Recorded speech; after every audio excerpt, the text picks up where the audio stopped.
Le Barça vient encore de gagner sans l'ami Yamal. Yamal, tu peux rester là où tu es. Tu peux rester blessé pendant toute la saison si tu veux.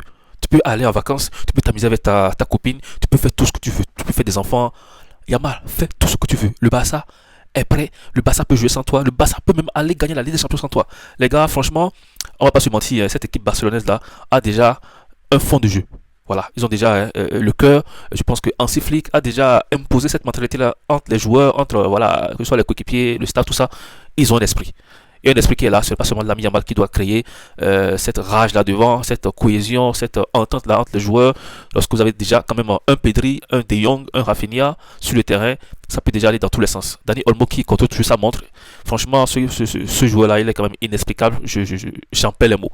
Le Barça qui gagne après avoir fait un match nul, après avoir aussi gagné 5-0 la dernière fois. Je pense que c'est seulement cette voilà, pas mésentente entre les joueurs pendant le match nul, mais c'était un faux pas, on ne va pas se mentir. Le Barça qui a déjà 2 points de retard comparé au Real Madrid.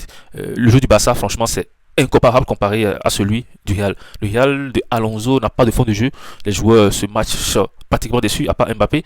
Mais lorsque vous voyez le Barça jouer, vous pouvez un peu avoir l'idée d'un ancien tiki-taka. Un ancien, je ne vais pas dire le tiki-taka du Guardiola, mais c'est pratiquement un ancien, un peu l'ancien tiki-taka de Guardiola et un peu plus de réalisme devant parce que voilà, Hansi Flick lui il ne fait pas trop de passes, il fait les passes, il possède le ballon, mais franchement il est un peu plus en attaque.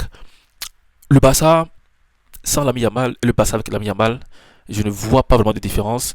Moi personnellement, je pensais que Yamal, voilà, il influait vraiment sur les victoires, sur le jeu, sur les statistiques du Barça.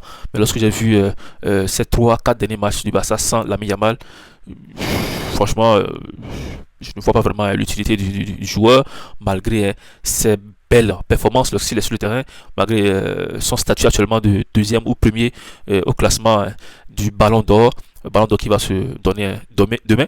Soyez câblés, soyez scotchés, abonnez-vous surtout pour ne pas rater mon débrief après cette distinction-là qui honore le meilleur joueur du monde, même si ces dernières années, franchement, le ballon d'or est passé de Messi Cristiano à du.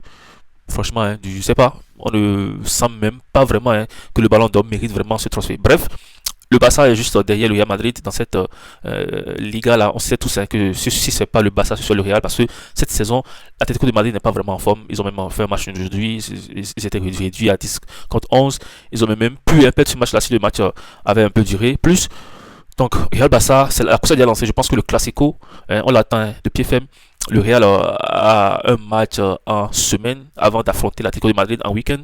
Ça peut déjà varier, ça peut déjà balancer par rapport au classement de la Liga. Ce qui est sûr, moi je sais une chose, c'est que le Barça est mieux apprêté, est mieux armé, est mieux mentalement, est mieux collectivement comparé au Real Madrid. J'espère que Alonso pourra insuffler ou pourra mettre en place cet esprit de cohésion entre ses futurs, bon pas futurs, ses talents, c'est-à-dire ses pépites, parce que le Real quand même compte plusieurs joueurs. Il ne faut pas se mentir, le Real c'est quand même plusieurs talents, mais des talents inutiles qui n'arrivent pas à s'entendre sur le terrain.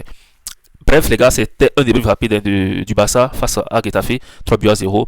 On va pas se mentir, j'ai aimé le match. Ça fait cette vidéo, n'hésitez surtout pas à vous abonner. On se dit à bientôt.